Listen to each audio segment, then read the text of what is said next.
तर घरी आल्यावरती आम्ही सगळ्यात आधी सगळे गिफ्ट ओपन करायला सुरुवात केली आणि सगळ्यांनी खूप छान छान असे गिफ्ट दिले होते. तर तुम्ही पण बघा काय काय गिफ्ट दिले आहेत.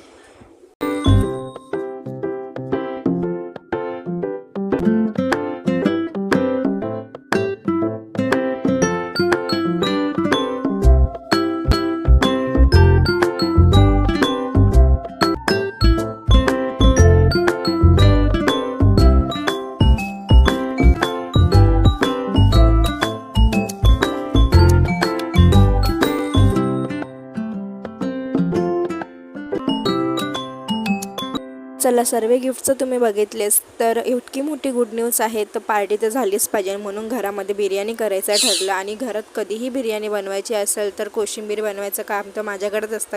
म्हणून मी इथे काकडी, कांदा, टोमॅटो, मिरची कट करून घेतलं. दिसत जरी एक एक असेल तरी पण खूप सारं होतं. आणि जेव्हा बघा हे सगळे भाऊ बहीण आणि त्यांची फेवरेट मावशी एकत्र येतात तेव्हा अशी यांची काहीतरी मस्ती चालू असते. आणि बिर्याणी तर आमची रेडी झालेली आहे. तर टाईम न घालवता स्क्रीनवरती नंबर दिलेला आहे, पटकन केलं नेक्स्टला भेट द्या किंवा कॉन्टॅक्ट करा.